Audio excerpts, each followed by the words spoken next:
jërëjëf ci opportunité bi muy DTV le Dakarois ak Espace Afrique di leen gërëm di leen sant aussi ndax tey lii ñu tax ñu teew fii dafa am benn situation boo xamante ne dafa am au Maroc mu nekk suñuy mbokk suñuy am di jàmm yoo xamante ne dañ doon liggéey ci benn boîte ay at ëpp na ay fukki at sax waaye xëy suba rek ñoom ni ñu ko gisee devant le fait accompli ñëw caabi yi ñu def ko ci suufu bunt bi mu tëju donc voilà dañoo ñëw rek xëy amatul ñu wax leen ne boîte bi tëj na mu nekk nag lu doy waar ndax na ay borom njaboot ay soutien de famille yëpp a ngi ci biir loolu nag automatiquement seen réflexe bu njëkk bi mooy jokkoo ak consul bi foofu monsieur le consul général ba pare jokkoo ak man en tant que honorable député de l'Afrique du Nord mu doon sama cër nag ma laaj leen lu xew noonu lañ ma ko expliquer ma xam ci explication yi que patron ba am na société fii Sénégal te nekkul Maroc donc ma jéem ko wëri fan la war a nekk xëy na mu nekk Sénégal moo waroon ma ñëw fii. yan raison lañ leen jox. raison bi mooy li ma la wax rek liggéey nañ fa ay at lu ëpp fukki at ñii ay fukki at ak ñett ñii ay xam nga loolu génération la ku ci amoon yaakaar di liggéey xëy suba rek ñëw ñu tëj bunt yi ne la liggéey amatu fi jaaxle day am te boo jaaxlee nag doo seeti lu dul ñi nga xam ne am nga yaakaar ci ñoom ñu jéem a xool yan solution la ñu mën a am ci situation boobu ndax looloo waral suñuy tànk bi ñu xamee ne kilifa bi ci boppam am na société fii ñu ñëw seet ci société bi pour xool ma nga fa wala nekk fa bu fa nekkul ñu mën toog ak ay collaborateurs am waxtaan ak ñoom ci situation bi biñ leen ko waxee nag ñoom tamit nee nañ situation bi ba mu amee ñoom xamuñu ci lu bëri donc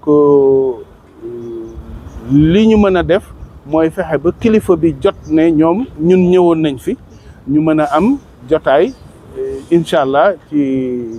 fan yii di ñëw kilifa bi mën fi nekk wooñu ñu am audience ñu toog waxtaan ak moom mu wax ñu daal situation bi li ci ne te tamit am na loo xamante ne ni ma koy waxee rek nit bu juumee sax waroo mériter yenn sanctions yi te tamit lu mu bon comme que liggéey collaboration bi ci liggéey bi yàgg na donc lu mu bon mën na nekk sous forme de ndàmpaay wala mën na nekk ci sous forme entente entre les deux parties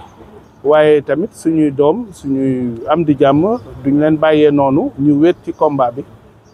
il faut ñu am ci luñ ci war a taxaw donc taxawaay boobu tamit buñ ci amee pexe mu gaaw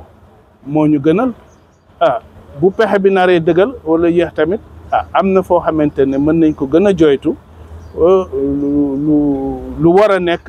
mën a xew ci diggante ñaari parties yi au moins ñoom it ñu am soulagement ndax yombul metti na te ñun tamit dañuy compatir à la situation te comme que kilifa bi waxagul dara ñoom dinañ ko woo léegi waxtaan ak moom pour mu xool kañ la ñu mën a toog ensemble ñu xool daal piste de solution yi te tamit di ci profité di massalu suñu mbokk yooyu looloo ci gën a loolu moo ñu gën a tiis nag di naqarlu daal bu baax ak nu mu mënti demee waruñu mérité lu dundee lii incha allah te gouvernement bi tamit dafa di gouvernement jubal jubbanti donc lépp lu ci am rek dinañ ko teg fañ ko war a teg ba ku ci nekk daal mën ci gis sa bopp ci jàmm ak salaam. merci beaucoup. benn question rek léegi entre kii bi société bi su changé tour ci plan juridique est-ce que loolu du am complication par rapport à votre combat. waaw du mën nga ne du am complication waaye tamit dinañ ko gisee neneen xam nga dara mën na bañ a am complication mais taxaw ci nekkin bu ñaaw ndax toujours rek raccourci dañuy seet lu ko waral ndax comme niñ ma ko waxee nee nañu que tur bi dañ ko changé yàggul donc lépp dafa nekkoon mën nañ ko xalaatee nu ne donc bu boobaa tamit ndeyu mbill gi moo bu amoon xalaat ne mën nañ xalaatee nu ne situation bi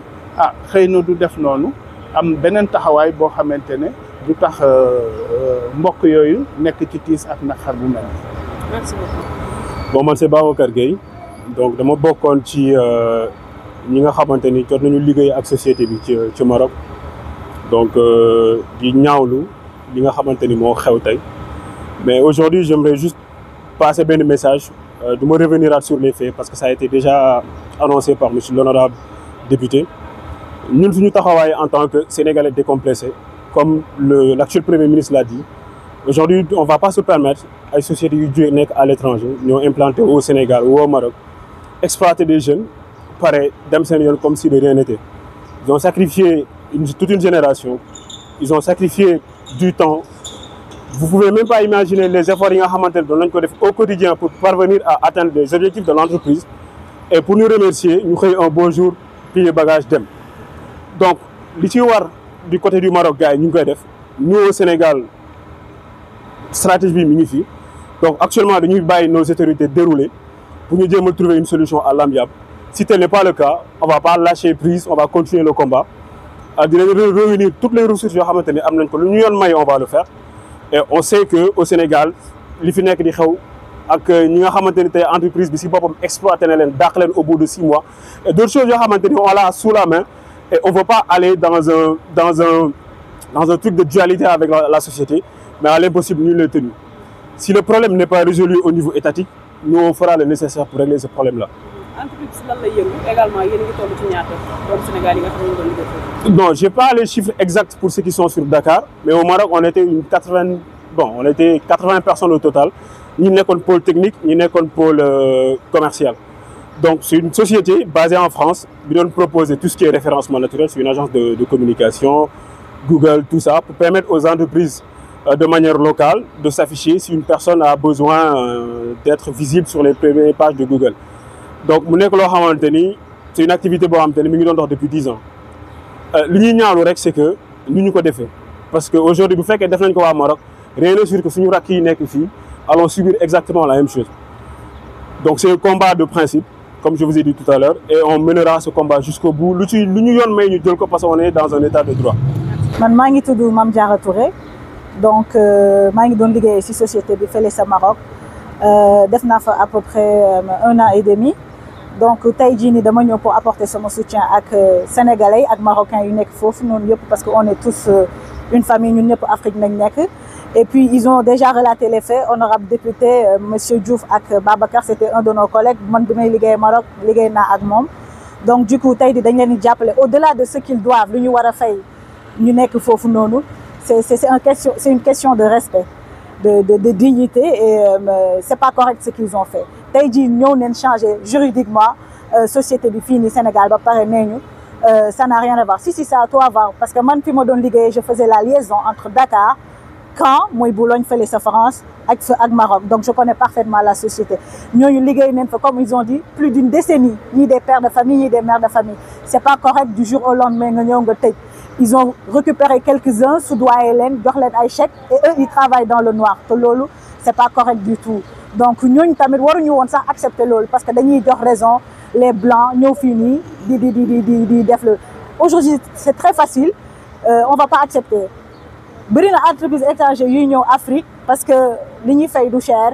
di ñëw que ce soit au Maroc ou au Sénégal lu ñuy fay du cher dañuy liggéey loo nit yi ba ñu xamante ne tey jii peut-être que eux ñoom voilà ils ont atteint les objectifs ñu ñëw tey jii nee leen doo leen liggéeyati donc qu'il soit correct si la société a fait faillite déposez le bilan nous on demande que de la transparence déposer le bilan mënatoo leen ñu fay on fait les choses correctement mais tey jii mënoo ñëw rek jël nit yi sànni leen à la rue comme si c'était pas des humains en fait ce qu'ils ont fait c'est inhumain donc ñun instant yi dañuy deg nañ lépp ci loxo suñu ay kilifa donc ñoom ñoo jël léegi maintenant les choses en charge ñu leen di xaar léegi jërëjëf.